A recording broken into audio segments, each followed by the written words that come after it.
Este episodio fue patrocinado por La Violetera Saltillo. La Violetera se distingue por su innovador estilo y un exquisito gusto para crear arreglos florales de vanguardia. Contamos con envíos a las ciudades de Saltillo, Ramos Arizpe y Arteaga, Coahuila. Visita nuestro catálogo en redes sociales o en lavioleterasaltillo.com.mx. ¿Qué tal, amigos? Bienvenidos a su podcast Negocios de Adeveras. Después de haber consumido tantos libros de autoayuda y desarrollo personal, me di cuenta que todos te dicen busca un mentor. Entonces, la gran pregunta llegó a mi mente: ¿cómo lo encuentro? Es por eso que en Negocios de Adeveras nos damos a la tarea de buscar empresarios que nos cuenten su historia y de esta forma entre todos poder encontrar esas herramientas que nos ayuden a gestionar nuestros proyectos con éxito. Mi nombre es Jehu Rodríguez y esto es Negocios de Adeveras. ¿Qué tal, amigos? Bienvenidos a un episodio más de Negocios de Adeveras. El día de hoy estamos con un gran empresario saltillense, con nuestro amigo Roberto Garza. Roberto, bienvenido. ¿Qué oye, Jehu? Muchas gracias por invitarme. No, hombre, no, pues un gusto tenerte aquí, Roberto. Oye, platícanos, para ir agarrando contexto de lo que ustedes hacen, platícanos un poco de qué es el Grupo Garza Cavazos. Bueno, Jehu, te platico un poquito. Nosotros somos Grupo Garza Cavazos, como ya dijiste. Mi papá, Rodolfo, empezó hace más o menos unos 60 años al tanteómetro como ingeniero civil.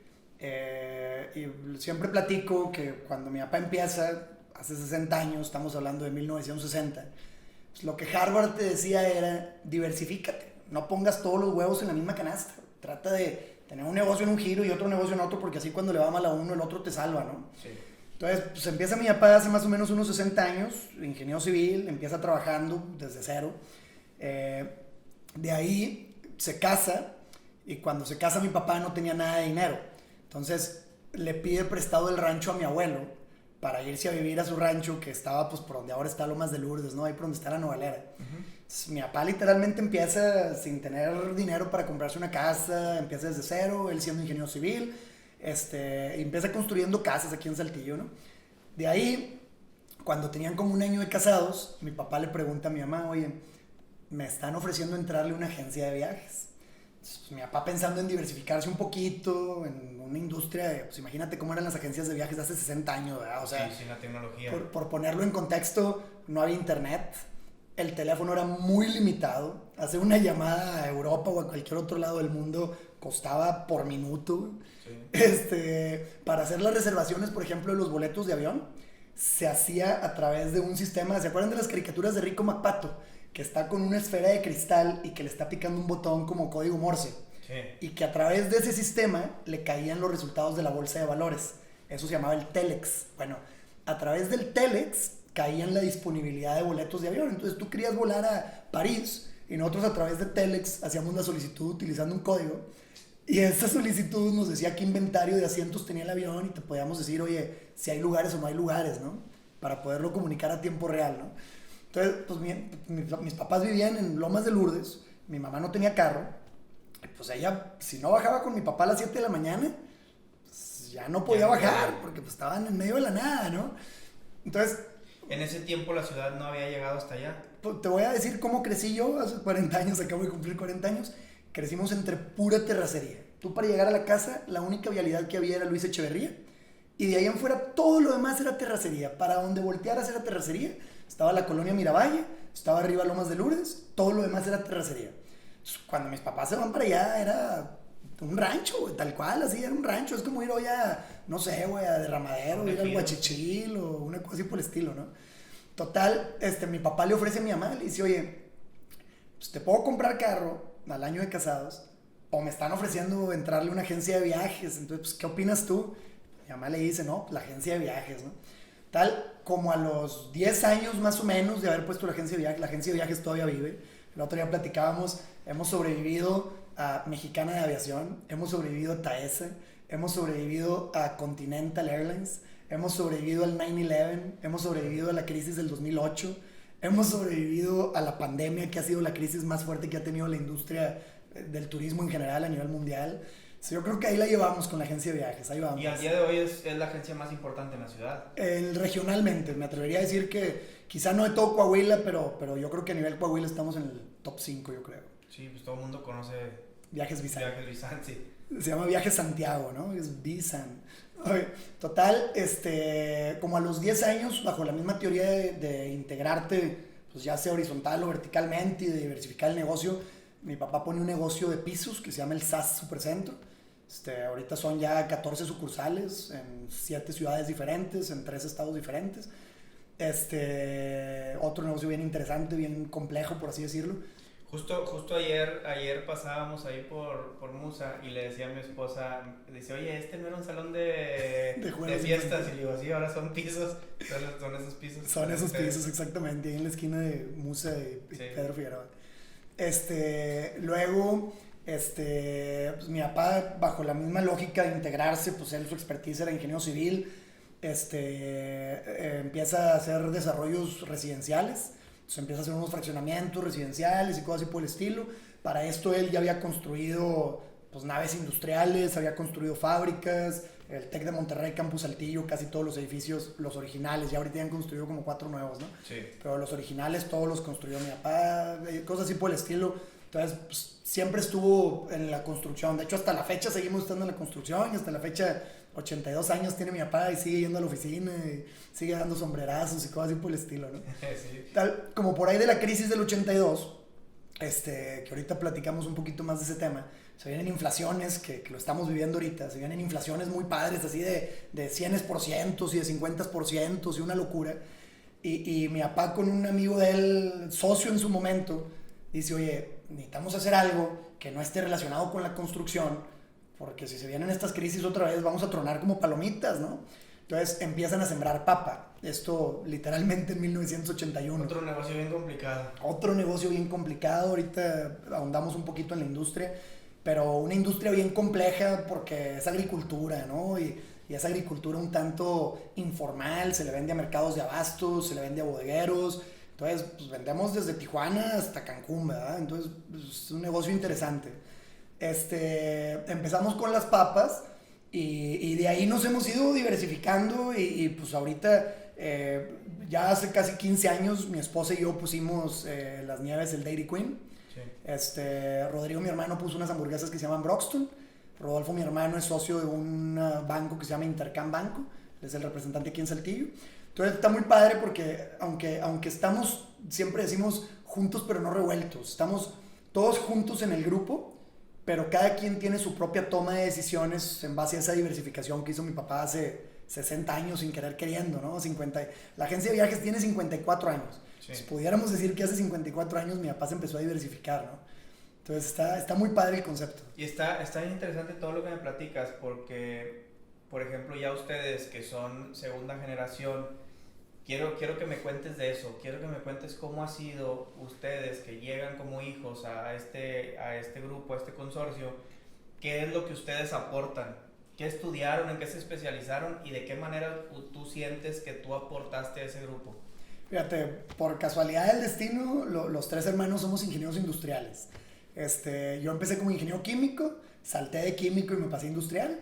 Mi otro hermano empezó como ingeniero civil, saltó de civil y se fue a ser industrial, y los 3 somos industriales, ¿no? ¿Crees que un poco por la ola que se vino a Saltillo de toda la industria automotriz y todo esto? Yo creo que no, yo creo que honestamente estamos hablando de, yo estudié del 2000 al 2004, pues era la carrera de moda, ¿no? Es así como, cuando yo salí empezaban de moda los mecatrónicos. De hecho, mi generación fue de las primeras generaciones de mecatrónicos, ¿no? Como ser marquetero ahora. Como ser marquetero ahora. Y yo creo que más bien fue una moda y la región geográfica en la que vivimos pudo haber influido.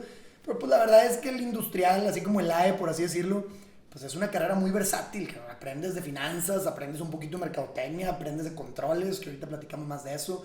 Aprendes de operaciones, aprendes de estándares de calidad. Entonces, la verdad es que los conocimientos que te da la carrera de ingeniería industrial te hacen muy versátil. O sea, sí te permite entrar pues, en cualquier área de una empresa, desde administración hasta lo que se te ocurra. Sí, y por ejemplo, ahorita que me dices de los controles, eso es un tema muy importante porque regularmente cuando emprendemos y que pues es tu primer negocio o algo, no entiendes de eso, o sea, no entiendes ni de procesos, ni de cómo medir KPIs, ni de nada de eso. Entonces, ¿cómo tú ¿cómo tú visualizas o qué importancia le das a esa parte en las empresas? Me voy a tratar de ir así como que en orden, para llegar a ese punto en particular. Pues, insisto otra vez, mi papá empieza algunos de los grupos de la familia hace 60 años. Y cuando mi papá empieza, su negocio era su forma de vida, ¿verdad? Era su modo de vida. Él vivía del negocio, no había de otra. Entonces, ¿por qué menciono esto en particular?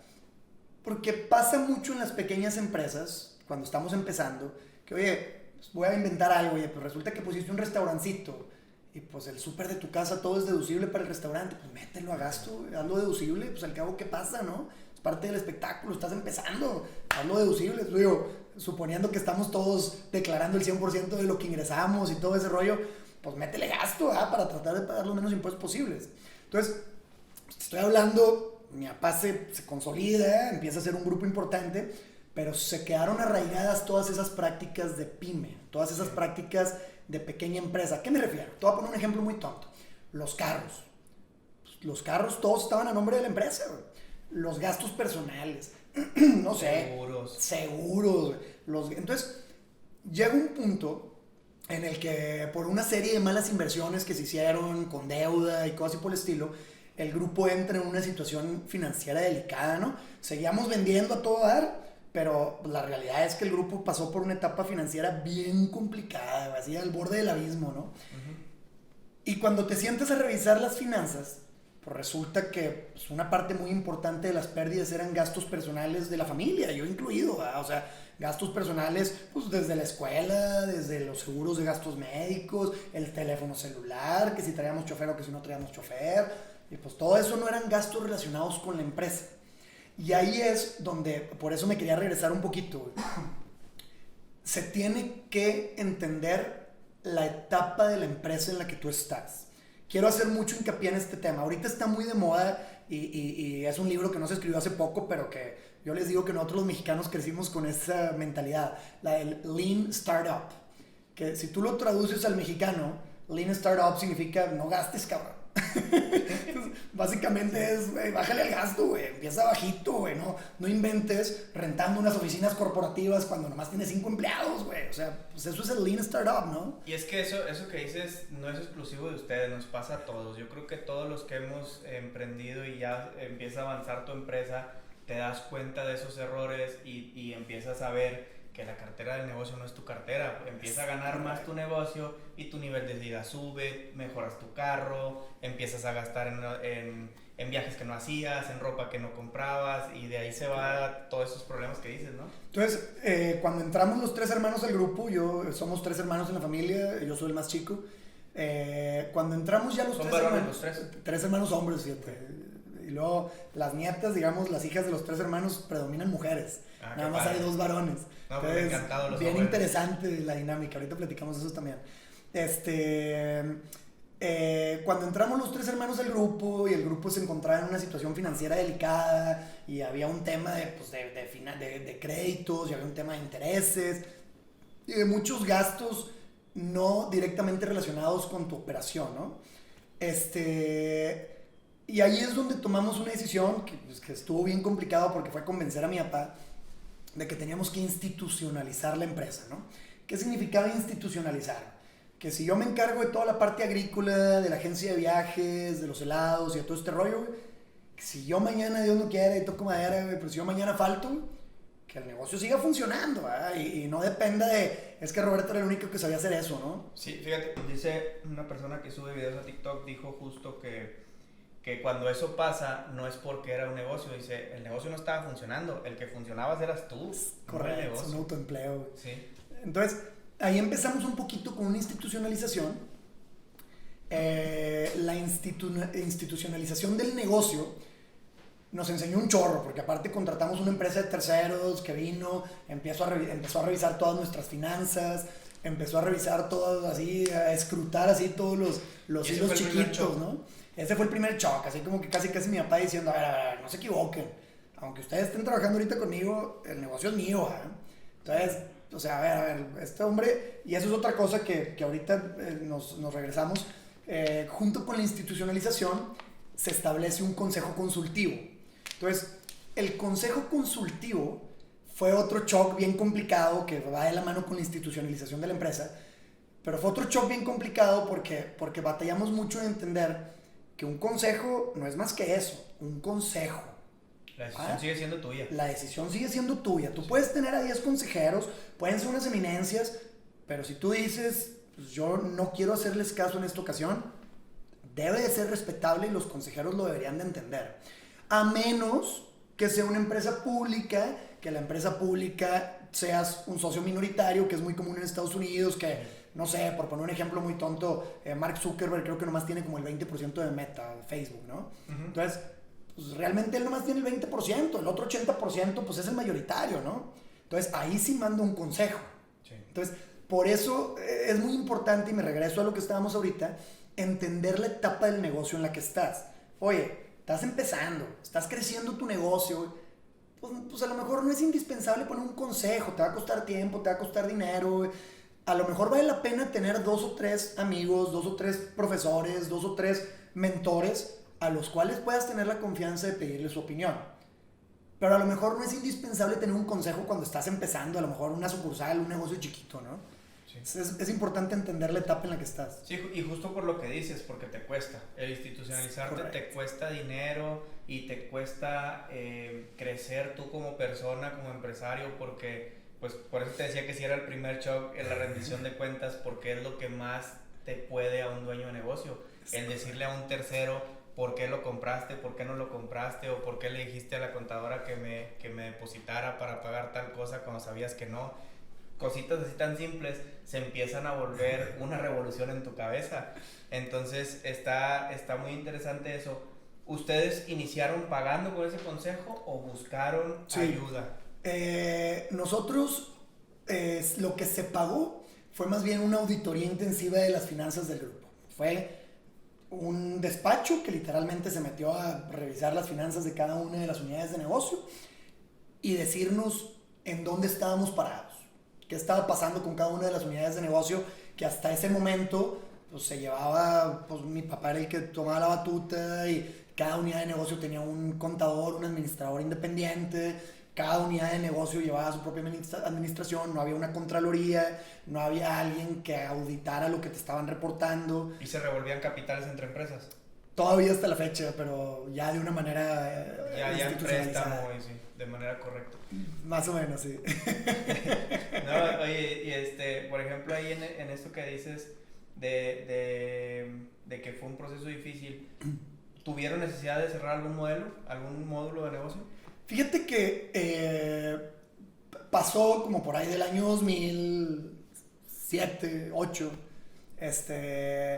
que te digo que vuelvo al tema de Harvard. ¿Por qué Harvard? Pues porque es la institución que ha marcado la administración a nivel mundial, digamos las prácticas administrativas a nivel mundial, pues desde el principio de los tiempos, ¿no? Desde el principio del neoliberalismo. Como por ahí de los años 2000, Harvard pues, cambia su filosofía. Oye, no diversifiques, güey.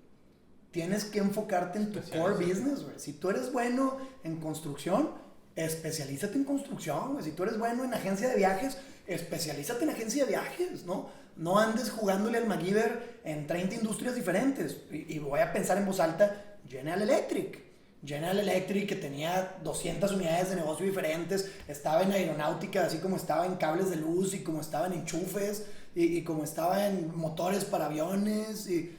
Entonces, una empresa exageradamente diversificada, ¿no? Entonces, como por ahí del año 2000, Harvard empieza con el tema oye, pues siempre ya no diversifiques, ahora enfócate, ahora necesitas ser especialista en un tema, y ese tiene que ser tu negocio. ¿Y crees que eso pudiera ser por la evolución de los tiempos, por los cambios en los mercados y los cambios de generacionales que hay? Sí, en teoría, la razón por la que Harvard lo dice, no lo digo yo, va muy ligado a la tecnología y a la globalización. ¿Qué pasaba antes? Pues antes, pues una agencia de viajes competirme a mí en Saltillo pues era prácticamente imposible. O sea, ¿cómo le ibas a pagar, no? Las tarjetas de crédito no era como hoy que te mandan un link por WhatsApp, ¿no? Sí, vas al Costco y compras la clip, esa cosa. Ándale, compras el clip y lo configuras a tu cuenta y listo, ¿no? Sí. Pues eso no existía. Entonces, para que te compitiera una agencia de viajes de Monterrey, pues era una lata, era complicado que una agencia de viajes atendiera a un cuate de Saltillo, ¿no? Sí. Pero con la tecnología, pues ahora ya se puede. Entonces, si tú tenías una agencia de viajes y estabas diversificado en cosas diferentes, pues lo que Harvard te decía era, oye, aguas, porque ahora sí te puede ganar un güey mejor que tú en Monterrey. Aguas porque te puede ganar un güey mejor que tú en el DF. Oye, es que ahorita está increíble eso que dices porque, por ejemplo, hay personas que son bloggers y se dedican a andar viajando y ellos mismos te venden los paquetes de los hoteles. ¿Cómo se llama esta? Una que era muy grande en Facebook. Híjole, había una página de Facebook muy famosa. No sé, yo sigo una que creo que se llama Roberta con Maleta y esa es la que veo que siempre está... Y han creado una cosa impresionante. Y ellos trabajan bajo el mismo modelo que trabaja Amazon, que son con referencias. Sí. Entonces, realmente ellas no tienen una agencia de viajes. Ellas dicen, oye, ¿quieres viajar a Madrid? Pues no tienen ni negocio. No tienen negocio, no es una página de mercadotecnia, sí. Una página de publicidad de Facebook, ¿no? Sí, no son una empresa como tal, ni siquiera está, yo me atrevo a decir que ni siquiera han de estar registrados como persona física. Correcto, posiblemente pase. Entonces, cuando empiece ese tema de suelta la diversificación, el consejo nos decía, pues sí, estamos de acuerdo, están muy diversificados. Imagínate que estamos en comercio, en servicios, en agricultura, en construcción, inmobiliario, porque es diferente inmobiliario que construcción. Y entonces, pues, oye, pues espérame, o sea, no eres experto en nada. Entonces, cuando alguien te busca, no sabes si buscarte para comprarte un viaje o para comprarte papas, cara. Entonces, complicas un poquito la fórmula, ¿no? Complicas un poquito la ecuación. Entonces, no, es que la gente necesita saber que tú eres el mejor de Saltillo para este tema. Oye, pues, ¿qué hacemos? Pues vamos a ver qué unidades de negocio vendemos, o a ver qué unidades de negocio soltamos, o a ver qué hacemos. Mi papá dijo, nada, cabrón. No estoy de acuerdo. Punto. Y ahí es donde entra la teoría de que un consejo, pues no es más que eso, ¿no? Sí. Un consejo. Entonces mi papá dijo, miren, ¿saben qué? Como está el grupo ahorita, está funcionando, vamos a intentar separar el grupo, o sea, ahora sí que como si fueran dos administraciones independientes, con dos áreas administrativas independientes una de la otra. A lo mejor el comercio va muy de la mano con los servicios, a lo mejor la agricultura pues no combina con nada. Entonces, pues tratar de hacer así como que pools, ¿no? Total, en pocas palabras, se subió en su macho y no quiso vender nada. Y de ahí se vino la crisis del 2008. Imagínate que nosotros estábamos institucionalizando, estábamos planteando vender y se viene una crisis de la construcción importante pues, a nivel mundial, ¿no?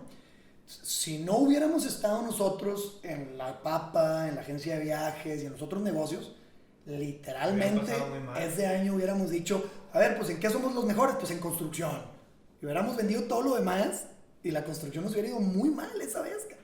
Sí. Entonces, pues ahí es lo que platicábamos hace rato antes de entrar. Pues a lo mejor son casualidades de la vida, diosidencias, dice mi comadre. Entonces, cosas que pasaron por azar, pero pues pasaron para bien o a veces pasaron para mal, ¿no? Es que, fíjate, hoy en día muchas personas nos dicen, sigue estos pasos y vas a llegar al éxito, haz esto y vas a ser exitoso. Y no es cierto, o sea, no hay una fórmula para el éxito. Muchas veces, tal cual lo estás diciendo tú ahorita, oye, pues nosotros no sabíamos que iba a llegar una crisis y si hubiéramos vendido lo demás, ¿y cómo, o sea, cómo le apuestas a eso? No hay manera, no hay una fórmula que alguien te diga, pues si a lo mejor por probabilidad y por estadística te hubieras quedado con el de la construcción por ser el que más dinero genera, por ser la industria más importante del país, pues bajo esa lógica hubieras dicho, oye, me quedo con ese, pero a lo mejor te hubiera hecho quebrar, sí, te hubieras quedado con él. Y a raíz de esa institucionalización y esa conformación de consejos, trajo un montón de temas bien interesantes al grupo. ¿Qué es lo que acabó pasando? Aunque todos los negocios funcionaban en ese momento, en ese punto en particular de la historia, no había indicadores financieros claros y bien definidos de cada unidad de negocio. Todos los negocios, sin importar cuál fuera el giro, se manejaban exactamente iguales. En todos veíamos ventas, en todos veíamos cobranza, en todos veíamos utilidad bruta y utilidad neta. Se acabó, un guafirda, ¿no? Por así decirlo. Se acabó, punto. Todo lo demás era lo de menos. Sí. Ya, ¿no? Así tal cual.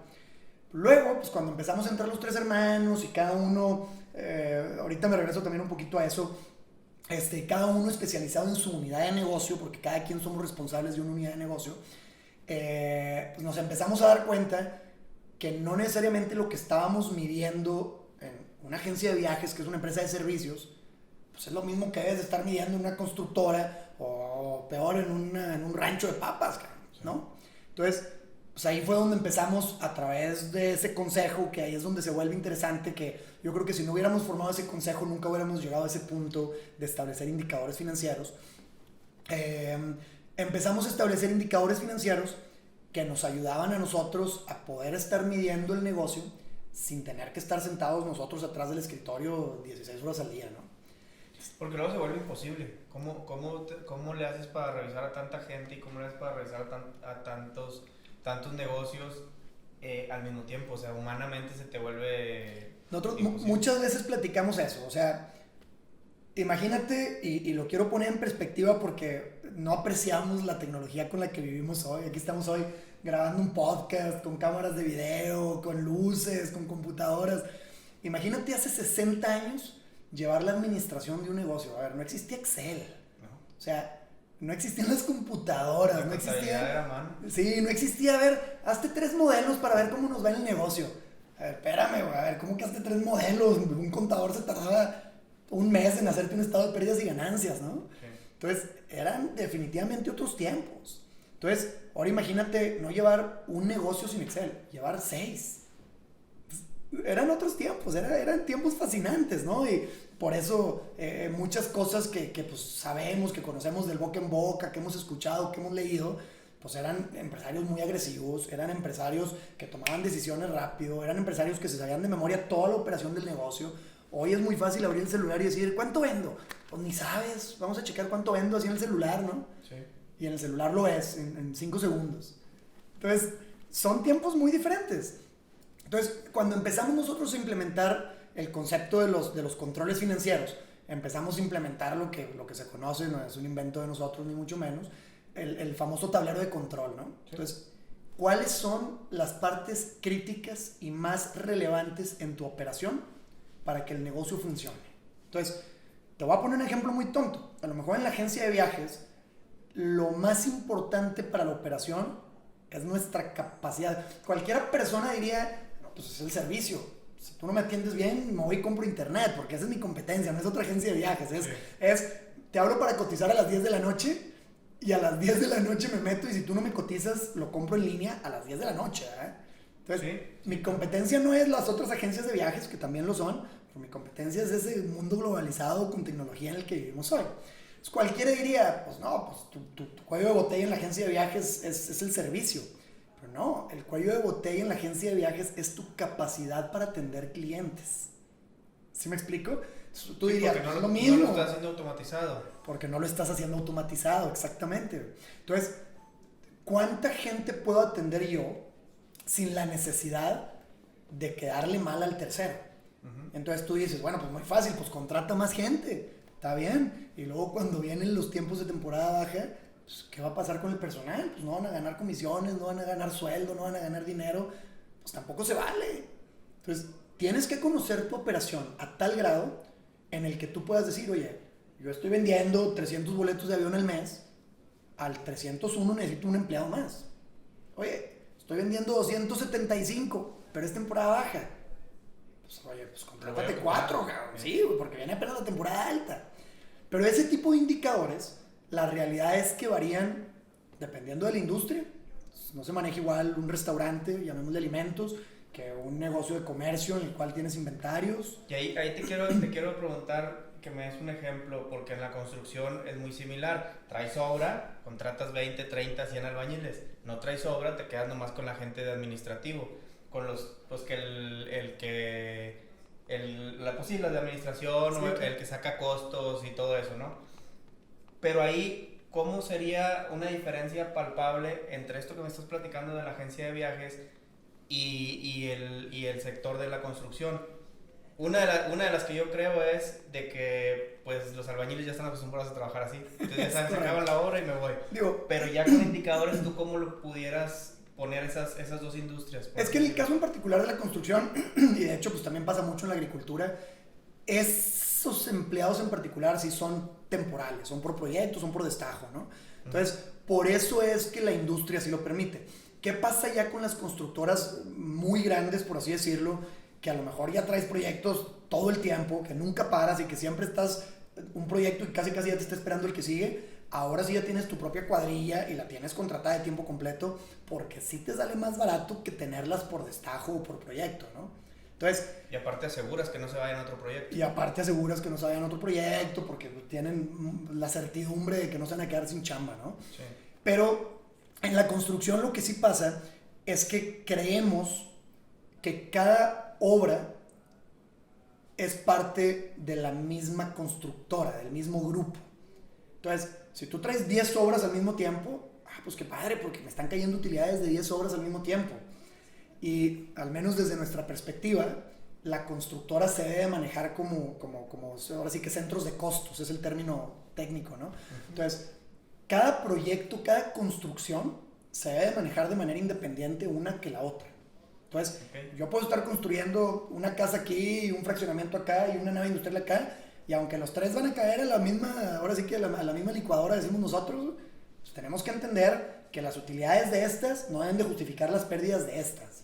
Hablando únicamente de la constructora, ¿no? ¿Y eso lo haces únicamente en tu sistema contable o te manejas por cuentas separadas para cada...? No, tenemos un sistema administrativo y el sistema administrativo prácticamente sí nos lleva, digamos, todo el proceso que conlleva. No lo veas como una construcción, velo como un project management. O sea, literalmente, a ver, ¿qué tengo que hacer de aquí a 4 meses que yo termine una casa? A ver, no, pues tengo que poner los firmes, luego tengo que poner columnas, luego tengo que vaciar, no sé, losas, luego tengo que vaciar more, luego tengo que poner no sé qué, luego tengo que poner no sé qué.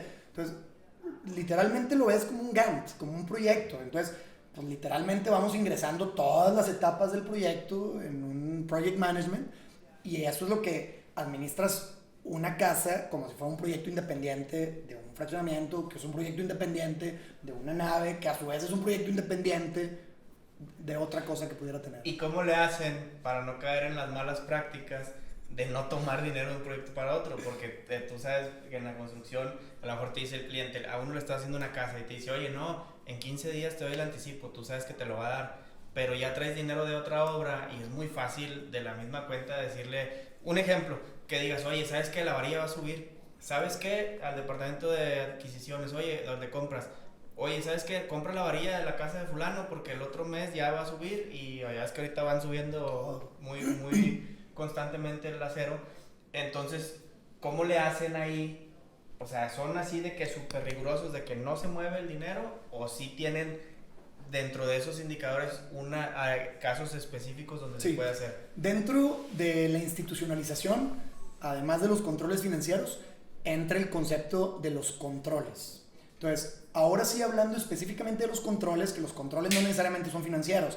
Te voy a poner un ejemplo de un control que todos conocemos, pues el reloj checador. Sí. Pues el reloj checador no es más que un control para saber si tu personal llegó o no llegó a tiempo o no a tiempo, porque son dos cosas diferentes, ¿no? Ahora sí que pudo haber llegado, pero pues a lo mejor entraba a las 9 y llegó a las 11, ¿verdad? Entonces, el reloj checador es un control, es ahora sí que literalmente una forma de tú controlar ¿qué? Un indicador. ¿Qué tan importante es para ti ese indicador? Pues bueno, pues eso lo defines tú en tu tablero de control, ¿no? Yeah. Por eso es tan importante el tablero de control. Entonces, ahora sí, el tema de los controles es, oye, ¿cuál es la política de la empresa en cuanto a que, oye, vemos que se está subiendo el precio del acero, vamos a comprar la varilla, pero el responsable de ese proyecto, vamos a pensar de esa casa, pues a lo mejor no nos ha dado el dinero para nosotros comprar la varilla.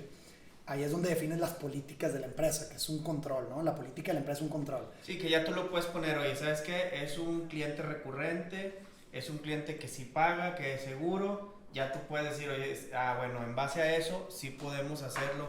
Es un cliente nuevo, pues a lo mejor no, porque no sé si paga o no paga, no sé si vamos a batallar, ¿no? Más o menos así lo estoy entendiendo. Más o menos sí. Y ahí es bien importante, y otra vez regresarnos a cuando estás empezando un negocio desde cero, que digo, tratando así como que de hablarle a todos al mismo tiempo, que cuando tú estás empezando un negocio desde cero y te toca hacer desde el que limpia los baños hasta que el que abre la puerta en la mañana, hasta que el que cierra la puerta en la noche, hasta que el que tiene que ir a arreglar con la CFE cualquier problema, no necesariamente que te cortaron la luz, cualquier problema. Y entonces, cuando tú eres el que hace todo en tu negocio, ahí es cuando tú tienes que empezar a racionalizar qué cosas son estratégicas para tu negocio. Entonces, oye, A ver, pues, bueno, obviamente la luz pues, es estratégica para cualquiera, ¿no? Ahora sí que literalmente el negocio que quieras. Pero a lo mejor tú dices, es que para mí no es tan importante que el personal llegue a las 9 de la mañana. A mí no me importa que lleguen a las 9:30 o a las 10. Pues a lo mejor tú puedes ser tan flexible como tú quieras con tu reloj checador y tú decir, oye, a lo mejor tú eres un desarrollador de software. Tú puedes decir, oye, a mí no me importa que no llegues a las 9 de la mañana si a las 2 de la mañana me terminas lo que te pedí. Sí. ¿Va? Entonces ahí es donde tú tienes que entender y racionalizar, porque no lo hacemos, estamos trabajando todos los días, caes en esa ceguera de taller que le llaman, estás todo el tiempo trabajando 12 horas al día, 8 horas al día, las horas que tú quieras, y estás trabajando, y no racionalizas lo que estás haciendo. Entonces, lo importante es empezarte a dar cuenta tú solo de qué cosas son importantes, qué cosas son relevantes, qué cosas son estratégicas para tu modelo. Oye, ¿qué pasa si yo mañana quiero crecer esta unidad de negocio? A lo mejor abrir una sucursal o a lo mejor contratar más personal. Ya sabes que si tú cuidas estos factores, el negocio va a funcionar, va a seguir creciendo solo. Por ejemplo, ahorita que decías de lo de la chequera, creo que soy el único güey que sigue manejando chequeras. La cuenta de banco con transferencias electrónicas. Seguimos manejando chequeras en el grupo. No, sí, todavía se usan. Todavía las usamos. Sí tenemos una sola cuenta de banco en la que se mete todo, pero las finanzas sí se llevan por centro de costos, ¿no? O sea cada proyecto se lleva de una manera independiente y sabemos, a ver, este proyecto nomás ha ingresado 10,000 pesos y llevo 12,000 gastados, le paras, habla con el que, ahí entran las políticas de la empresa, hablas con tu cliente y le dices, oye, vamos atrasados con los anticipos que se firmaron por escrito al principio del proyecto, que eso pues muchas veces es lo que acaba pasando, que a lo mejor un ingeniero civil que está empezando y que dice, oye, pues yo lo que quiero es chamo, hombre, pásame una casita y yo te la construyo, y el ingeniero civil se atraviesa por el cliente y luego el cliente lo deja tirado y se acabó el ingeniero civil, tanto como empresa, tanto como persona, porque pues, literalmente lo deja en calzones, ¿no? ¿Sabes qué? Yo creo que cuando tienes actitud de servicio, que la mayoría de los empresarios o todos lo debes de tener, porque si no tienes una actitud de servicio, pues cómo vas a tener un negocio. Pero en ese afán a todos nos pasa. En ese afán de agarrar trabajo, en ese afán de demostrar que tú eres capaz de hacer tal cosa, te llevan esos tropiezos y luego pasa mucho que escuchas a las personas que ya pasaron por ese proceso que te dicen no lo hagas así porque te va a pasar esto y ahí vas tú de terco y te pasa y chocas con pared y te das cuenta de que pues tenía razón. El tema de toda la vida y yo creo que nunca nos vamos a cansar de cometer el mismo error es el de darle crédito a los clientes. Sí. Híjole, qué difícil porque mi compadre me dijo que es una constructora, porque es el ejemplo que tomamos. Oye, o en el caso del rancho, oye, pues este bodeguero ya lo vimos, ya es el hijo de Juan Camaney, y Juan Camaney es una persona muy reconocida. Hombre, suéltale, dale, tú no te preocupes. Oye, pues sorpresa, pues resulta que pues el hijo no salió tan decente como el papá. Y pues resulta que le diste crédito y pues no pasa nada, tú suéltale, pues al cabo es el hijo de Juan Camaney. Y pues el hijo no te pagó. Sí. Y truena negocios enteros. Entonces, y es que hablando un poco de lo que decías de la cultura empresarial de las épocas de tus papás y de la de nosotros, pues es muy diferente. Yo siento que hoy en día el valor de la palabra se ha degradado. Porque antes una persona te decía, lo voy a hacer, y sobre la fregada lo hacía. Y hoy en día es bien fácil que alguien te diga, vamos a hacer esto, y a los 3-4 días cambió de opinión y ni el teléfono te contesta. A mí se me han rajado con contratos firmados, ya firmado, anticipo dado y la madre. No, ¿qué crees? Siempre no. Así, o sea, sí. Gacho. De ahí es que insisto yo mucho en el tema de los indicadores financieros, porque si tú ya empiezas a racionalizar que algo en tu empresa es muy importante para tu negocio, vamos a pensar las cuentas por cobrar. ¿Qué indicadores financieros pudieran existir para tú medir tus cuentas por cobrar? Viene los indicadores financieros que te pueden ayudar a medir tus cuentas por cobrar. Pero digo, no me quiero meter al detalle, yo no soy financiero. Sí, soy financiero, pero soy industrial, ¿verdad? Es la versatilidad de esa carrera tan hermosa. Oye, ¿y tú crees que todo esto, porque veo que te apasiona el tema de los indicadores, te gusta, hasta te cambia la cara cuando estás hablando y está súper interesante ese tema y es primordial?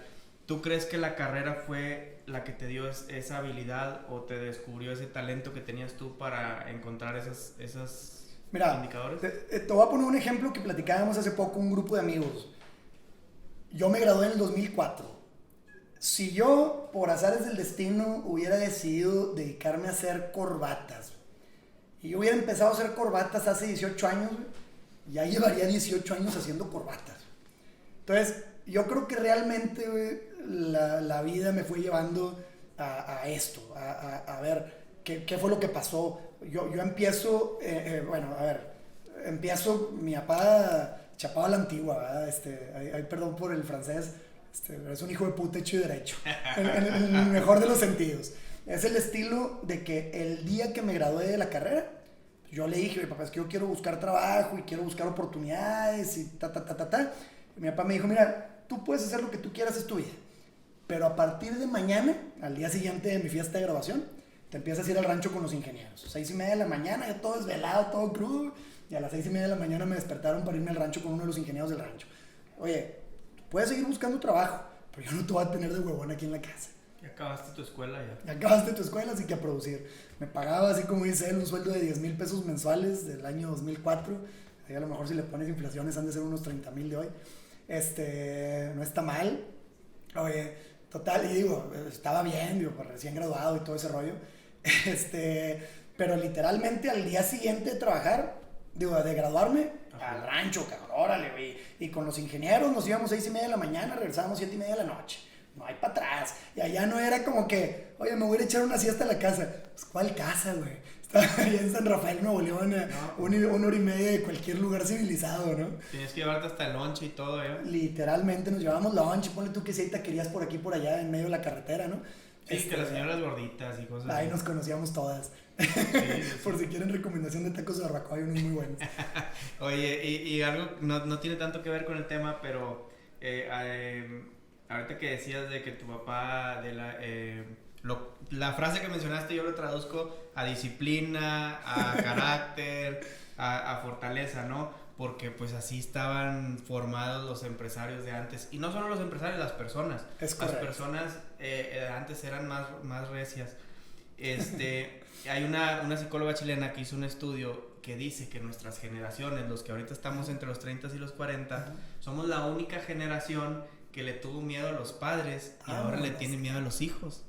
Y es impresionante porque cuando ya lo pones en perspectiva, ahora somos muy blandos. Ahora los papás son muy blandos, llenamos los hijos de juguetes y cuando antes nuestros papás, y porque mi papá así fue, o así es, te costaba ganarte las cosas. O sea, no había algo inmediato y independientemente de la posición económica en la que fueras, pues así fueron formados ellos, ¿no? Entonces, ahora un poco lo que le llaman que las generaciones de cristal, pues tiene que ver con eso, con el tema de que a veces no obligamos o no inducimos a los hijos al trabajo duro, ¿no? Totalmente de acuerdo, sí. Es un tema bien complejo. Creo que hay un equilibrio muy padre ahí, yin yang y negro y blanco y todo lo que tú quieras. Sí hay un equilibrio muy padre entre que no tienes que ser como, por lo que escucho, como fueron nuestros papás. Yo creo que sí hay un punto intermedio en el que puedes ser exigente, puedes exigir disciplina sin ser... tan grotesco, por exacto, ¿no? Pero sí estoy de acuerdo contigo, sí, híjole, qué difícil, nos va a tocar vivir tiempos fascinantes. Sí, y fíjate que gran parte de eso, pues lo que estamos haciendo ahorita aquí, por lo que estamos sentados, es eso. Ahorita estamos en una época en la que la gente le gusta compartir su conocimiento y eso te ayuda, y tanto en la educación de los hijos, hay tantas personas ahorita compartiendo cosas que te hacen sentido y lo cambias para tratar mejor a tu hijo, y ya con tanta información que tenemos, pues dices, oye, correcto, ya entendí por qué mi papá hacía esto, no lo juzgo, pero ya entendí por qué lo hacía, pero yo no lo voy a hacer, yo voy a educar a mi hijo de esta otra forma, y no hay, pues no hay algo radicalmente malo ni radicalmente bueno, ¿no? Que es un poco también lo que transmitimos aquí en el podcast sobre el emprendimiento, que ni está mal emprender desde cero, tampoco está mal empezar desde una segunda generación y querer llevar los negocios a otro punto. Entonces cada quien empezamos desde un punto diferente. Pero bueno, ya después de este paréntesis, sigue contando lo de los indicadores, el tema del... Si yo tuviera que decir dos cosas que fueran importantes, y ya lo he repetido 47 veces en los 40 minutos que llevamos, es el tema de los controles, son tanto operativos como financieros, como el tema de los indicadores. Y también los indicadores no necesariamente son financieros, los indicadores pueden ser operativos, como dijimos, el reloj checador es un indicador, ¿verdad? Sí. Entonces, ahora sí, te voy a platicar un ejemplo. Aquí en Saltillo hubo un caso muy famoso de una empresa de mercadotecnia súper reconocida, camaradas míos de toda la vida, bueno, no de toda la vida, pero muy amigos de la familia, que llegaron a ser reconocidos a nivel internacional, premios de Nueva York, premios de Google, muy grandes. Oye, y de repente, de la nada, oye, ¿qué crees? Esta empresa está en una crisis financiera fuertísima. ¿Cómo, cabrón? Si tú ves, traen campañas a nivel mundial, ¿cómo puede ser que estén pasando por una situación económica difícil si está pasando esto? Pasa lo que decíamos ahorita, entra toda la licuadora y no sabes qué negocio está ganando dinero, qué centro de costos, qué proyecto está ganando dinero y qué proyecto no está ganando dinero. En el caso de la mercadotecnia, a mí me gusta decir mucho que son artistas, ¿no? Uh-huh. Hablando del que crea contenido, no de... así, ¿no? El que crea contenido, viéndolo desde un punto de vista estricto, es un artista. Entonces, si tú le traes un proyecto hoy a un artista que al artista le apasiona, va a dejar toda su vida entera, incluyendo el dinero, porque ese proyecto salga. Sí. Y entonces, volvemos al tema de hace rato, pues entonces ya no es un negocio, compadre, es un arte. Estás haciendo lo que a ti te gusta hacer. Qué chingón, güey, ya quisiera yo, güey. Pero entonces, pues, ¿a qué estamos jugando? ¿A tener una empresa o a conseguir proyectos bien padres que satisfagan tu necesidad como artista? O tu ego, muchas veces es el ego también. Muchas veces tu ego. Sí. Entonces, ahí es donde entra el tema de los indicadores financieros, el tema de conocer muy bien tu negocio, el tema de decir, oye, pues a lo mejor yo traigo 4 proyectos, pero es que este proyecto a mí me apasiona un chorro, entonces, pues quítale a los otros 3 para meterle al que me gusta un chorro. Aguas.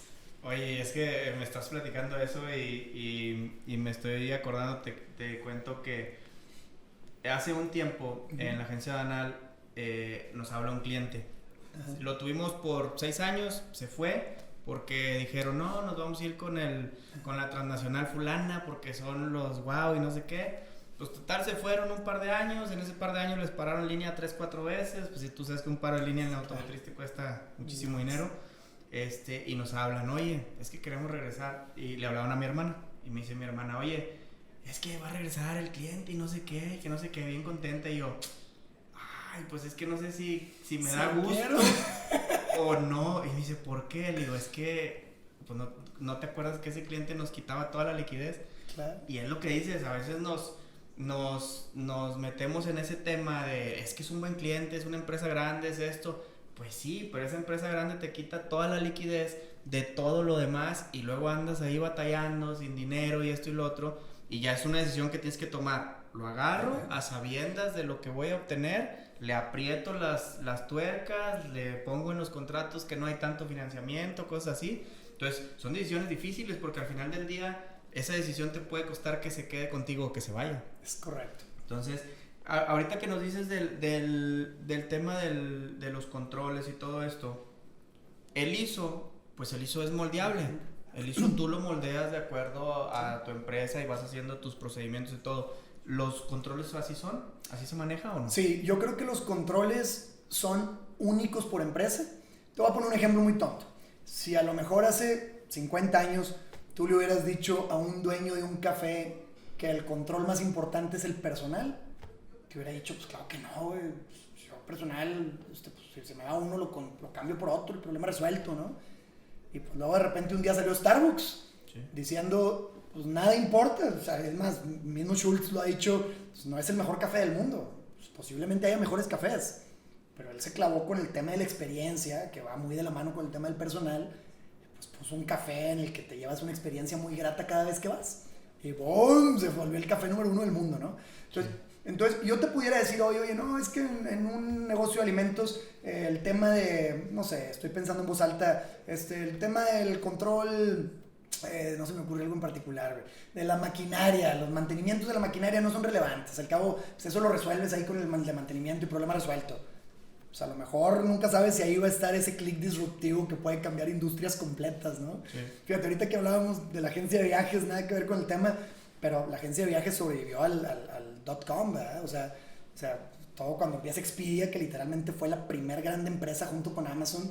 O sea, Expedia y Amazon fueron las primeras empresas que realmente desarrollaron el mundo del internet a nivel mundial. Sí. Entonces también sobrevivimos al .com, o sea. Oye, pues, por ejemplo, Yahoo, pues ¿cuándo pensabas que iba a desaparecer? Imagínate, si fue de los primeros. Y tú por ahí, ahorita que ya te regresaste al tema de la agencia, ¿cuál crees tú que es tu diferenciador en la agencia contra esas páginas de Booking, Expedia, todas esas cosas? ¿Cuál es tu diferenciador? ¿Por qué la gente le sigue consumiendo a Visan? Mira, está bien difícil el tema. Yo te diría que así, sin miedo a equivocarme, hemos tomado decisiones muy buenas en los momentos correctos. Te voy a poner un ejemplo muy tonto. Hace 50 años, es que qué difícil porque tengo que poner un contexto de lo que ha pasado en la industria. Vender un boleto de avión era complejísimo, requería una capacitación, era muy caro para ti como pasajero, para ti como cliente. A mí como agencia de viajes me cuesta lo mismo hoy que hace 50 años, ¿verdad? Vender un boleto de avión. Nosotros, afiliados a través de la IATA, de la International Air Transport Association, nos mandaban un fajo de boletos de avión, que no sé si te tocó viajar por ahí de los 90s, de los 80s, del 2000, literalmente te daban un boleto de avión con un número consecutivo y te daban 4 cupones, cupón 1, cupón 2, cupón 3, cupón 4. Si tu boleto de avión requería más de 4 cupones, te daban un segundo número de boleto con otros 4 cupones físicos, ¿no? Entonces yo los tenía que tener físicamente en la agencia de viajes. Vender boletos de avión era un negocio muy rentable. Se vio en el 9/11.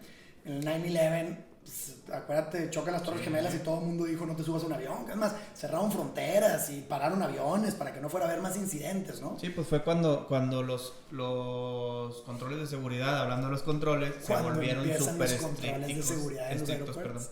Que empiezan a poner controles de que no puedes llevar más de 3 onzas de agua, que quítate los zapatos para pasar seguridad, que todo eso, ¿no? Entonces, la industria de la aviación entra en una crisis terrible y lo primero que hicieron fue a ver dónde le puedo bajar a las finanzas, a los indicadores financieros. A ver, ¿a dónde le puedo bajar? A las agencias de viajes. Y así, un lapizazo, nos bajaron del 10% de comisión al 1% de comisión. Entonces, quiero que entiendas que en el modelo de negocios, yo a ti te vendía los mismos 10,000 pesos de un boleto de avión y yo me ganaba 1,000. De la noche a la mañana, ahora me gano 100. Sin previo aviso. Así, de la noche a la mañana, nadie le da. Tu nómina seguía igual, tu gasto fijo seguía igual. Mis rentas, mi luz, mi agua, ya existía el internet en ese momento. Todo eso, güey, de la noche a la mañana, de estar ganando 1,000 pesos por boleto, ahora ganaba 100 pesos por boleto. Y eso se mantuvo hasta el día de hoy, ¿no? Entonces, imagínate que si no hubiéramos tomado las decisiones correctas en el momento correcto, pues de la noche a la mañana nos hubiera llevado de encuentro con todos los gastos. Entonces, fue una toma de decisiones rápida, muy similar a lo que pasó ahorita en la pandemia. Entonces, nosotros estamos sentados atrás de 6 unidades de negocio. Somos 3 hermanos, estamos diversificados y cada uno es responsable de su propia unidad de negocio. Cita de consejo urgente, güey, así casi extemporáneo, güey. Vénganse a la oficina. Cuando todo el mundo estaba encerrado, estamos hablando de marzo del 2020, güey, nosotros estábamos empezando a sembrar la papa en abril del 2020. Entonces, oye, está la pandemia, güey, la gente no está saliendo, los restaurantes van a estar vacíos, ¿qué hacemos? Deja de sembrar. Ni madre, güey. Aquí sigue porque sigue esto. Entonces, literalmente, asentar a la gente, llegamos a ser alrededor de 200 empleados en el rancho. Asentar a los 200 empleados, a explicarles que, pues, de entrada, pues, todavía no llegaba a México. Pues, que apenas empezaba en marzo, abril, apenas empezaba en el DF, en Monterrey, había casos por aquí y por allá. Entonces, oye, pues la gente en los ejidos nos decía, oye, ingeniero, ¿y si existe? Sí. Híjole, pues ¿cómo les decía yo que no? ¿Verdad? Pues yo no tenía ninguna evidencia para decir que sí, pero tampoco ninguna para decir que no. No, y sería muy desleal mentirles para que vayan a trabajar. Entonces, nosotros desde el día 0 fue, pónganse cubrebocas, cumplan las reglas que ya conocíamos, porque ya el gobierno ya empezaba a decir todo eso, y les decíamos, ustedes no se preocupen porque estamos al aire libre. Entonces, mientras ustedes traigan su cubrebocas, cuiden la sana distancia, de sanidad. En el rancho, imagínate las complejidades, en un lote baldío en medio de la nada, donde no hay electricidad, sí. Y ponles agua para que se laven las manos. Entonces, pues pones bombas así a pie para que bombeen mientras te lavas las manos y cosas así. Y luego, por ¿cada cuánto? Pues si todo el tiempo estás trabajando con tierra. ¿Cada cuánto? Entonces, ahí el tema era cuando hay descansos, tenían que parar a la gente, pasar a que todos se lavaran las manos y ahí pasar a comer y luego después de comer pues volverse a lavar las manos y regresar a trabajar, ¿no? Entonces, bien complicado. Pero entonces hicimos junta y dijimos, a ver, digo, así regresándonos a marzo del 2020, si tú me hubieras dicho qué va a pasar con la construcción, qué va a pasar con el negocio de los pisos, pues, híjole, pues la gente no va a construir si estamos todos encerrados. ¿Cómo le vas a hacer para construir? La gente está en sus casas. Pues no, mira, conocemos muy bien nuestras finanzas, por eso insisto yo tanto en el tema de los indicadores financieros. Conocemos muy bien nuestras finanzas, conocemos muy bien nuestras ventas, conocemos muy bien todos nuestros procesos. ¿Qué vamos a hacer si se nos empiezan a bajar las ventas? Y fue una toma de decisiones de vamos a estar monitoreando nuestras ventas semanalmente, vamos a estar monitoreando nuestro margen, el tema de los indicadores financieros, vamos a estar monitoreando nuestro margen semanalmente y si vemos que empieza a haber problemas, ya teníamos decidido qué íbamos a hacer. Por dónde íbamos a empezar a recortar, cerrábamos sucursales, dejábamos abierta nada más la matriz, abríamos nada más en un horario. Ya teníamos una toma de decisiones de qué íbamos a hacer conforme fueran pasando ciertos eventos. ¿Qué pasó con la construcción? Todo lo contrario, cabrón.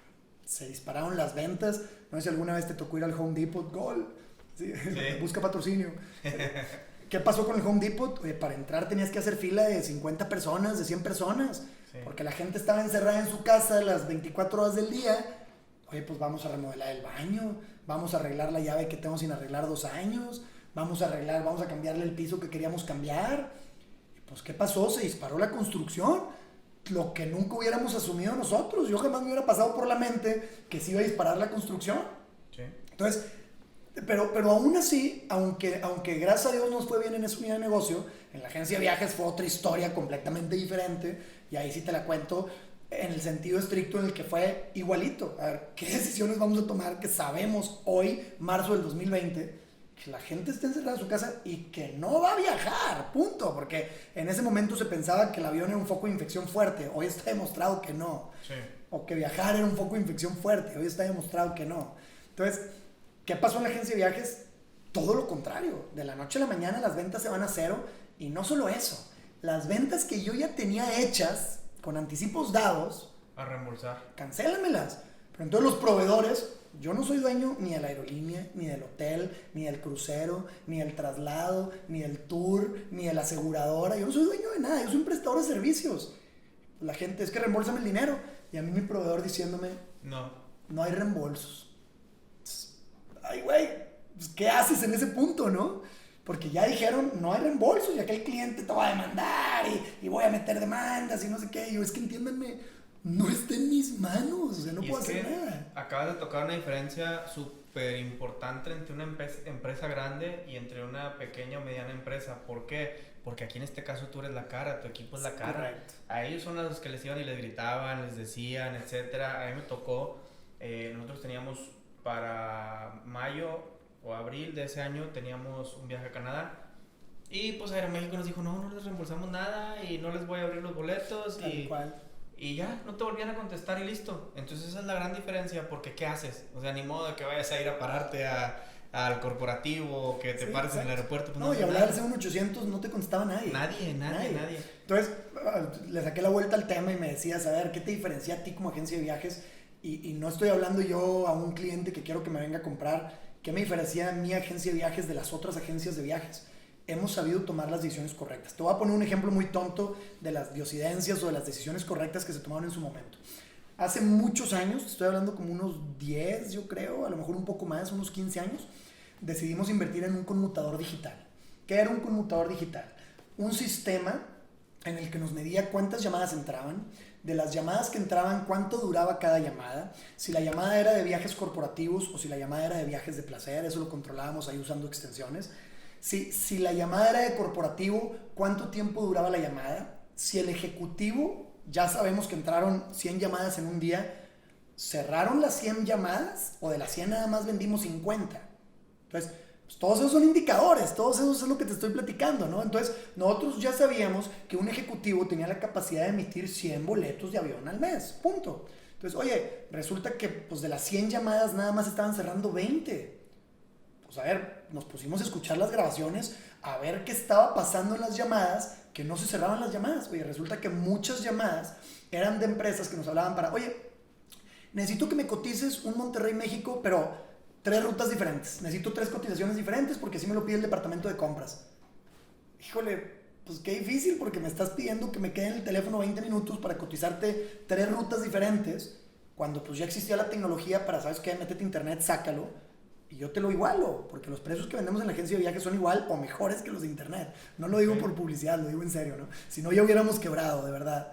Esa fue una de las primeras decisiones que tomé cuando entré yo a la agencia de viajes, que literalmente senté al personal y les dije, a ver, güey, si Expedia puede dar ese precio, debe de haber forma en la que nosotros lo podamos dar. Y todo está en la negociación. Más o menos. Lo que hicimos fue que nosotros hicimos convenios con las empresas más grandes del mundo de viaje. Entonces, por ejemplo, te voy a poner un ejemplo. Para Europa, toda Europa en general, incluyendo Rusia y Ucrania y todo lo que tú quieras, tenemos un operador español y un operador británico, que son los 2 operadores del mundo, los más grandes del mundo, y están basados en Europa. Entonces, si tú me vas a mí y me pides cualquier contenido en Europa, cualquier hotel hipster, cualquier hotel boutique, cualquier hotel de cualquier tipo, como digo yo, de los hoteles de 1000 estrellas, los que son glamping, que es la burbuja en la que tienes el hotel de 1000 estrellas, porque el cielo es el hotel, ¿no? Ajá. Entonces, cualquier hotel te lo puedo conseguir en un clic, ¿no? Entonces, pero eso no lo teníamos hace 20 años. Me tuve que sentar, buscar los operadores, ir a expos, ir a ferias y convencerlos de que les convenía tener un convenio con una agencia de viajes de un rancho que se llama Saltillo, ¿no? Sí. Entonces, esa era la parte compleja, conseguir yo los convenios de operadores de los más grandes del mundo y convencerlos que por qué yo merecía ser un afiliado tuyo, ¿no? Entonces, por ejemplo, ahorita ahí ya voy a meter un gol. Acabamos de firmar el contrato para ser distribuidores directos, por ejemplo, con Royal Caribbean. Okay. Si tú me dijeras a mí ahorita, oye, pero Royal Caribbean y la pandemia, mi apuesta es que para allá va, ya se va a empezar a despegar, ya se va a empezar a disparar. Y nosotros somos ya hoy la agencia de viajes oficial de Royal Caribbean en Saltillo. Qué padre. Pues ya abrieron los cruceros, ¿no? Que ya, es el fuerte los cruceros están abiertos desde hace un año. Pero el problema es que todavía hay un recelo importante ahí de los clientes que todavía, oye, ¿y tú crees que ya sea seguro viajar un crucero? Si vas al antro, hombre. Pues es que en realidad seguro no es nada, ya depende de ti, de que tú decidas si vas o no vas, ¿no? O sea, al final del día, si es por el tema de la pandemia, pues te puedes contagiar aquí en tu casa. Es correcto. Entonces empezamos nosotros a hacer una toma de decisiones en la agencia de viajes, en las que fuimos tomando decisiones estratégicas. Entonces, por ejemplo, el tema del conmutador digital. Empieza la pandemia y qué pasó con todas las agencias de viajes convencionales o tradicionales del mundo y qué pasó con las OTA, le llaman las Online Travel Agencies, ¿no? Pues no te daban servicio, no tenían la preparación, no tenían la capacidad. Nosotros, gracias a Dios, teníamos un conmutador digital que habíamos comprado años antes, que al día siguiente hablamos con la empresa que nos da servicio de sistemas en la oficina y mandamos a todo mundo home office. Toda la pandemia, desde marzo del 2020, si tú hablabas por teléfono al teléfono de Visan, te contestaba un ejecutivo el teléfono. Toda la pandemia. Se redireccionaba a la casa del empleado, pero, o sea, no se redirigía la llamada a través del IP, a través del conmutador IP. Sí. Le instalé yo la extensión, la misma extensión 106 a la que le marco yo al asistente. A esa misma extensión 106 le marcabas tú y te contestaba desde su casa. Tú no te dabas cuenta que ella estaba en su casa. Pero es el tipo de decisiones que dirías tú, oye, el otro 98% de las agencias de viajes a nivel nacional se desaparecieron. Pues que ya estabas preparado con la tecnología. Ese fue el diferenciador, ya lo tenías. Te voy a poner otro, ahorita que mencionas la tecnología, otro ejemplo bien difícil porque es complejo, el tema de la tecnología aplicada en la agricultura. Entonces, por ejemplo, nosotros, la agrícola se llama agropecuaria al arranque. En la agropecuaria fuimos los primeros en traernos un dron de uso agrícola en la región. Tú dices, oye, pero pues qué tan importante pudiera ser un dron, ¿no? Pues entonces, pues ahí es donde tú dices, bueno, es que ¿qué quieres medir? ¿Qué quieres ver? ¿Qué indicador quieres ver con el dron? ¿Lo quieres nomás para tomar fotos bonitas, para subirlas a Face? Pues no te lo compres, ¿verdad? Págale a alguien que vaya y te tome unas fotos bonitas y problema resuelto. Sí. Entonces, nosotros, por ejemplo, tenemos más o menos unos 8 años, 9 años trabajando con el tema de imágenes satelitales. El mismo concepto de Google Maps o de Google Earth, que tú te metes y puedes ver la ciudad padrísimo, pero nosotros utilizamos satélites que pasan cada 5 días y utilizamos sensores específicos para agricultura, que son un sensor que le llaman el cercano infrarrojo, el near infrared. Te da datos muy padres, para no entrar en tecnicismos, te da datos muy padres de la agricultura. Sí, pues desde qué tan árida está la tierra, humedad, etcétera, todo ese tipo de cosas, ¿no? Entonces, ahorita ya estamos metiendo un montón de tecnología que es cara, porque en la agricultura son extensiones territoriales muy grandes. Entonces, tratar de implementar tecnología en la agricultura es caro. Entonces, cuando empezamos nosotros a implementar tecnología, pues empezamos a ver diferencias por aquí y por allá y empezamos a ver una toma de decisiones muy rápida, empezamos a ver, te voy a poner un ejemplo muy tonto. Si hace 10 años nos caía una helada, oye, nos pegó una helada, 5 grados bajo cero, se nos quemó el cultivo, ¿cuál fue el porcentaje de daño que tuviste? Pues no sé. Al tanteo. Pues al tanteo, el ingeniero más o menos sacaba cuentas y decía, de las 100 hectáreas se melaron 20.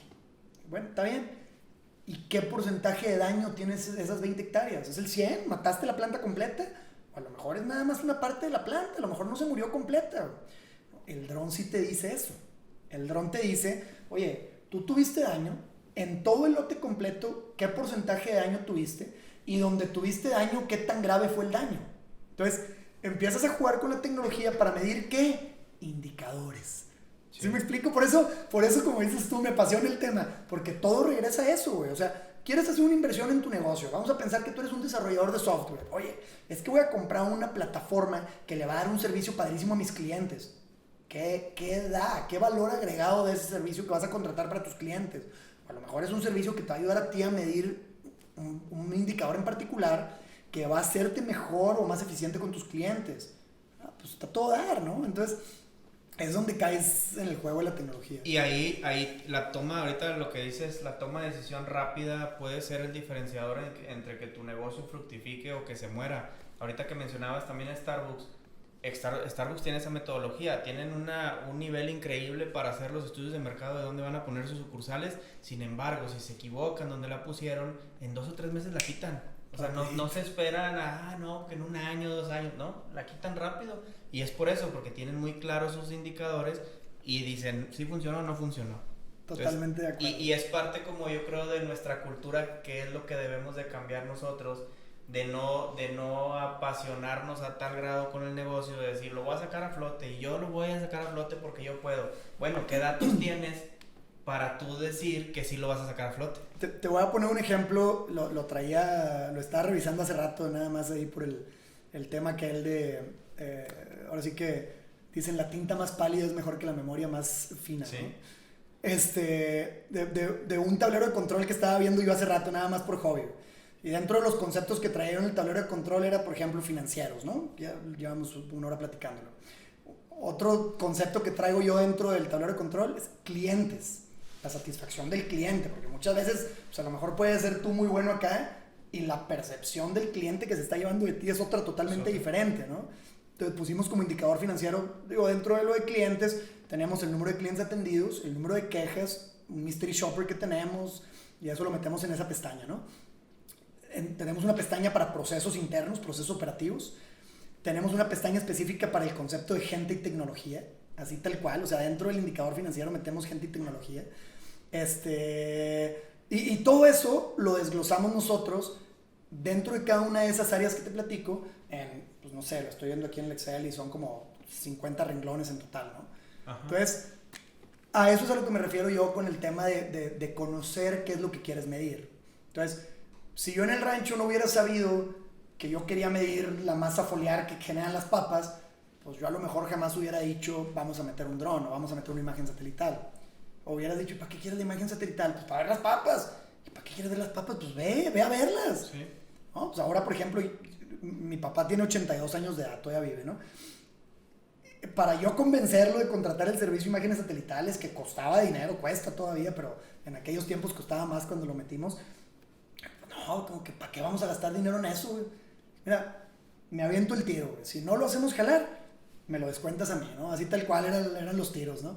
De lo que decías hace rato, de cómo le haces para convencer, en este caso a mi papá, que pues sigue siendo el director general, por así decirlo, el presidente del consejo. Entonces, pues metimos las imágenes satelitales. Bueno, hoy cuando va mi papá al rancho, antes de ir, se mete a las imágenes satelitales y se mete a ver qué daño hay en el lote.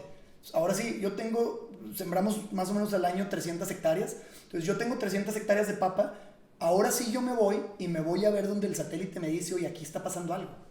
Aquí traes un problema. ¿Cuál problema? No sé. Hay que ir a ver. Pero hay algo. Ahora sí voy físicamente e inspecciono ese punto en particular. No te vas en la camioneta como el Borras a darle una vuelta ahí desde la camioneta y pues se ven bonitas. Y luego que ni te bajas porque está bien caliente. Y luego ni te bajas porque hace calor. Sí. Entonces, oye, con la imagen satelital puedes ver que exactamente en esta coordenada geográfica, porque aparte ya traemos esa tecnología, exactamente en esta coordenada geográfica hay algo. Pues ya te bajas y caminas ese punto en particular. Nos ha pasado que era piedra, era un pedacito de piedra que pues en la imagen satelital no se veía claro y parecía que había un daño, y realmente era un pedazo de piedra que no se había sembrado. Sí. Que no se había sembrado tal cual.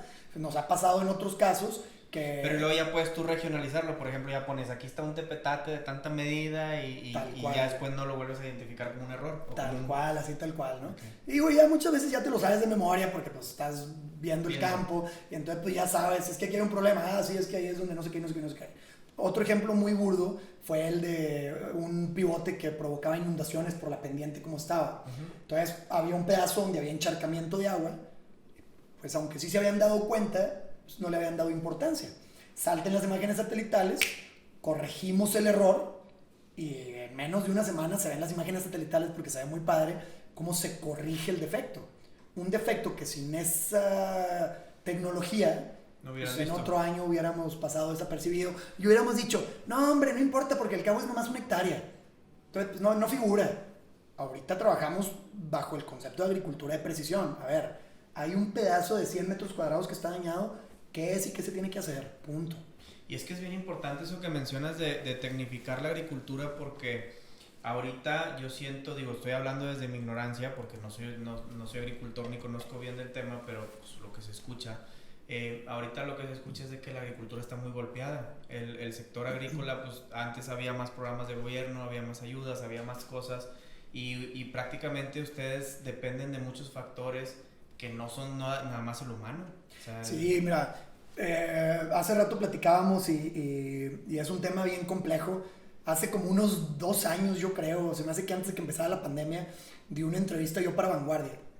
Y yo les decía, si todo lo que yo estoy viendo que está pasando hoy, las tomas de decisiones del gobierno, el tipo de cambio, los incrementos en los precios de los fertilizantes, que hoy estamos viendo más fuerte todavía, le decía, va a haber un problema grave de inflación en los alimentos.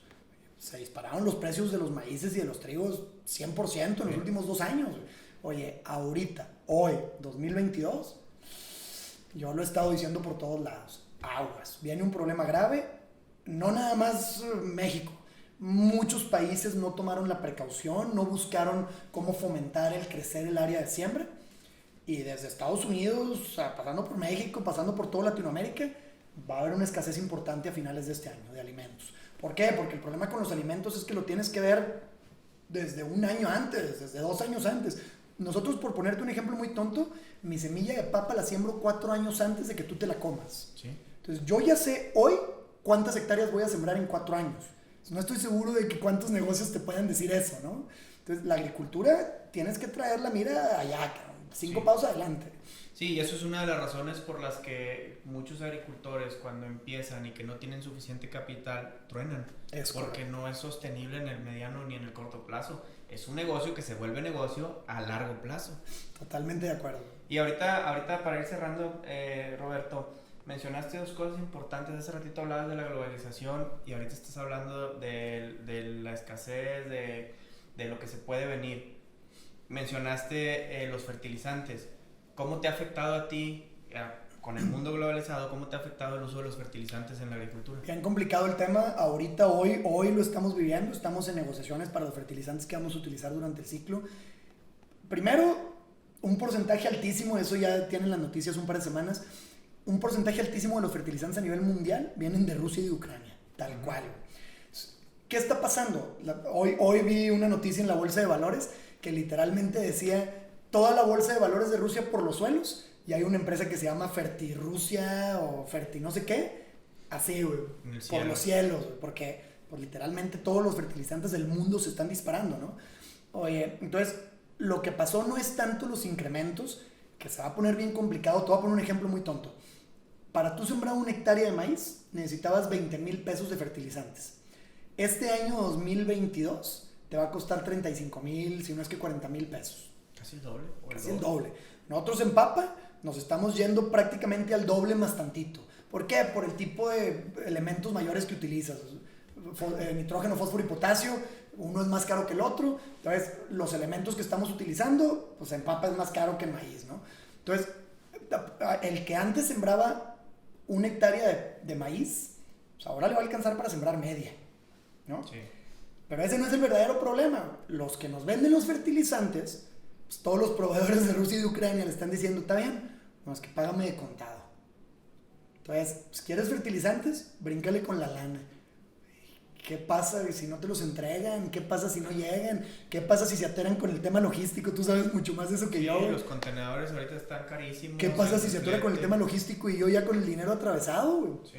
Entonces, nosotros ya tenemos 40 años sembrando papa.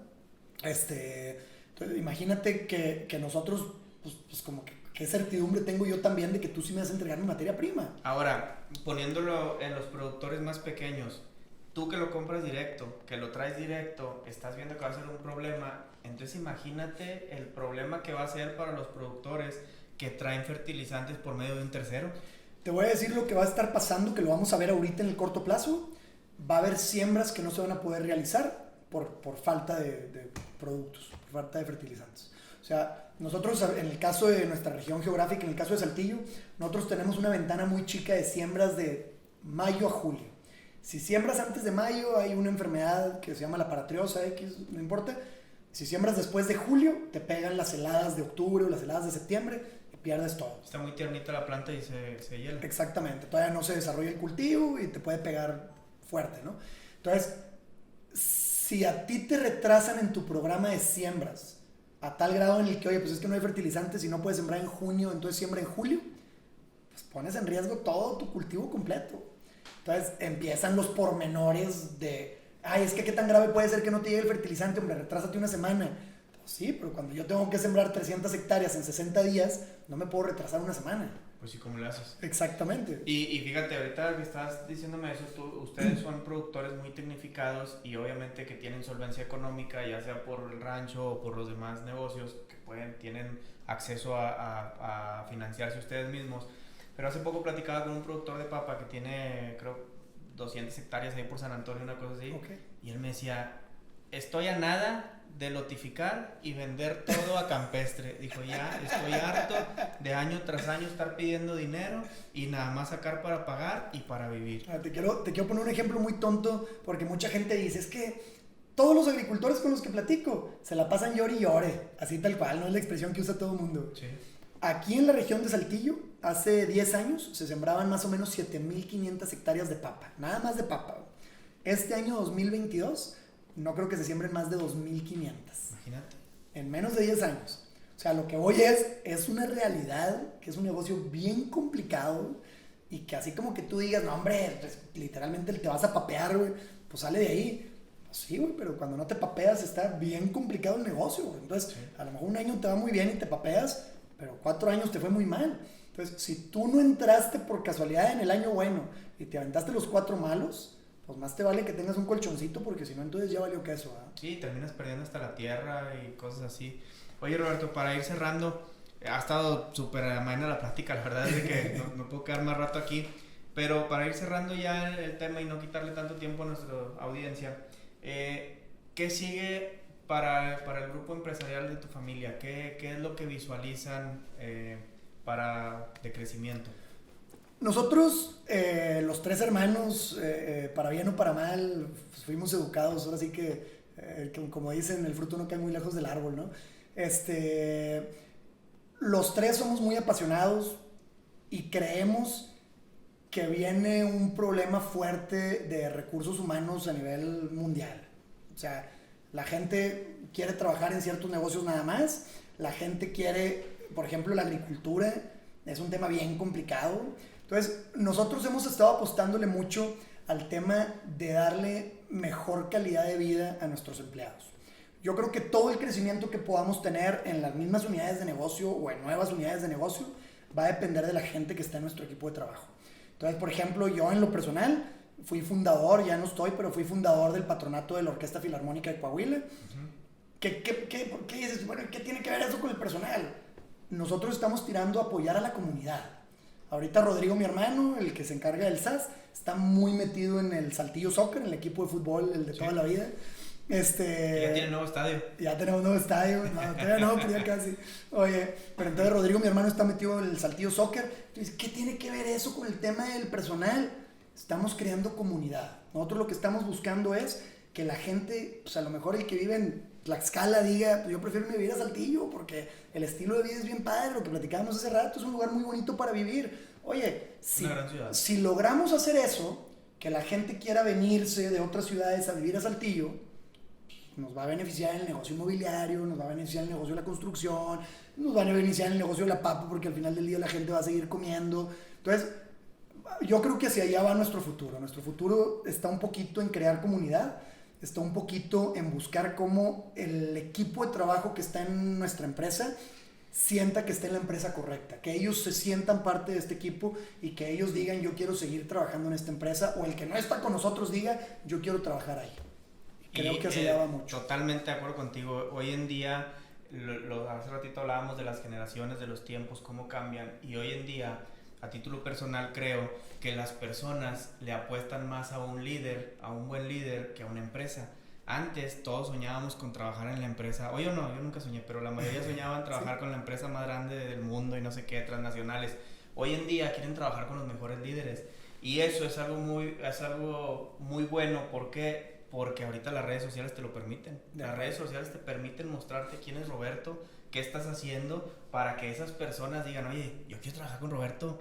A ver, yo trabajo en el campo, pues sí, pero acá no tenemos condiciones precarias, tenemos esto, déjame le echo una llamadita, le escribo por Instagram a ver qué es lo que hacen ellos, qué es de diferencia en su rancho, y eso sin duda te va a traer gente de calidad. Hace unos días platicaba con Elías y él hablaba temas de los empresarios. Y yo le digo, es que no creas que todos los empresarios son como los que has conocido aquí en el podcast, porque aquí invitamos a puros buenos empresarios. Claro. Pero no todos son buenos y no todos tienen la visión que tú nos acabas de decir de que quieran traer personas de otro lado, porque eso implica ayudarles desde, obviamente ellos, pues no, si se van a venir no es porque no tienen suficiente recurso de donde estén, pues implica ayudarles con el traslado, proveerles dónde vivir, ayudarles con ciertas cosas, a lo mejor no permanente, pero tú estás consciente que lo tienes que hacer, porque estás adquiriendo una responsabilidad al traer gente, incluso de una familia, no nada más de una persona, porque ese trabajador se viene con su esposa y con sus hijos, y es como a cargar esa responsabilidad, y no cualquier persona está dispuesto a hacerlo. Entonces, totalmente de acuerdo. Pues te felicito porque tengan esa visión, y sin duda pues sé que están haciendo grandes cosas. Y ya por último, para cerrar, Roberto, a manera personal, ¿cuál es el legado que quiere dejar Roberto? Digo, ya lo mencioné, en lo personal soy un apasionado de la música. La frase tampoco es mía, tampoco la inventé yo, pero donde un niño tiene un instrumento, no tiene una pistola, ¿no? Entonces, para mí el tema de la música ha sido importantísimo en mi vida. Tengo por ahí una nota, tomo muchas notas, ¿no? Tengo por ahí una nota que literalmente se llama La música de mi vida. Y he ido anotando en diferentes etapas de mi vida la música que yo escuchaba, a qué me recuerda, dónde estaba yo en esa etapa de mi vida cuando yo escuchaba ese tipo de música. Entonces, para mí, esa pasión de la música, que pues, a mi papá le gusta mucho, pero realmente pues, me nació solo, ¿no? O sea, nadie en mi casa toca ningún instrumento, nomás yo batería, percusiones, pero ajá. Un poquito de piano, pero así un poquitito de piano. Pero para mí la música es una pasión. Entonces, a mí sí me gustaría seguir impulsando la música localmente y nacionalmente. Hay muchas bandas que han salido de Saltillo desde los 80s, muy buenas. Talento que pues, se pierde porque en Saltillo no hay una industria musical. Entonces, a mí sí me gustaría seguir apoyando el talento local, me gustaría seguir apoyando el arte, me gustaría seguir apoyando la pasión del arte de la música, ¿no? Lo que conlleva la música en todo su aspecto de la palabra. Aquí es que me estoy identificando totalmente contigo porque pues en mi casa sí ha habido contacto con la música, porque mi papá mucho tiempo trabajó con músicos, pero nunca como tal de tocarlo. Claro. Y me daba risa y lo estaba tropicalizando a mí porque hace tiempo fui a clases de canto y me dice el maestro, ¿por qué quieres aprender a cantar? Porque pues soy bien malo cantando. Y le dije, por mis hijos. Y él me dice, espérate, dice, pues, ¿por qué? Dice, nadie me había respondido que por sus hijos. Le digo, mira, un día yo espero que mis hijos sean muy exitosos y que se vayan de casa a donde ellos decidan, a cualquier parte del mundo, no sé, o que se queden, pero ya no van a estar en el seno familiar. ¿Y cómo es una forma que yo veo de que puedo compartir con mis hijos, aunque yo esté bien viejito? La música. Le dije, si yo canto, voy a poder conectarme en un Zoom o en un Telegram o lo que exista en aquel tiempo. Claro. Y me voy a poder poner a cantar con mi hija, aunque ella esté en otra parte del mundo con mi hijo. Le digo, y estoy desde ahorita queriendo desarrollar un vínculo con ellos a muchos años. Y te lo digo, no es porque me guste tanto la música. Sin embargo, yo me puse a pensar, sin tener conocimiento musical, dije, ¿qué puedo desarrollar yo que sea un vínculo que jamás se pierde? Porque me va el niño a las motos, a las bicis, a esto. Pero eso si no estás se pierde. ¿Cómo lo haces si no estás físicamente? Y dije, la música, el canto. Y me metí a clases de canto. No, y la música, ya si te regresas así a los principios, ya para terminar, la música es un tema ritual, es un ritual, o sea, es el se sentaban en círculo alrededor de la fogata a hacer sonidos ancestrales, tambores y lo que tú quieras, percusiones, y para provocar algún tipo de ciclo, ¿no? Algún tipo de que todos estaban conectados de alguna manera en ese momento. Y pues, no te vayas tan lejos, vete a un rave, vete a un lugar de música electrónica hoy y ve cómo la música conecta a 1000 personas en un antro, ¿verdad? ¿Qué pasó en la pandemia en España? La gente se ponía a cantar de balcón a balcón. Sí, la verdad la música para mí es una parte que debería ser muy importante en la vida de todos. Pues sí. Roberto, pues te agradezco muchísimo este tiempo, de verdad que ha sido increíble platicar contigo. Platícales o diles a nuestra audiencia cómo te pueden encontrar en redes sociales. Digo, casi siempre en todos lados estoy como Robe Garza. No soy muy activo, entonces no se van a perder de nada, pero pues si me quieren seguir ahí estoy como Robe Garza en todos lados. Perfecto, pues muchas gracias, todo un placer. No, al contrario. Amigos, pues muchas gracias. Aquí tenemos un episodio más de Negocios de Veras. Si les gustó este episodio, pues regálenos las 5 estrellas en Spotify y suscríbanse al canal de YouTube. Hasta la próxima. Gracias por acompañarnos en este episodio. Recuerda que si algo de lo que aquí tratamos te hace sentido y te ayuda a tu emprendimiento, misión cumplida. Ese es nuestro objetivo. Déjanos en los comentarios cómo podemos mejorar nuestro contenido, o si tienes algún tema que te gustaría escuchar en específico, nosotros nos daremos a la tarea de buscar a ese experto para que nos ayude con ese contenido. Te esperamos en nuestro próximo episodio.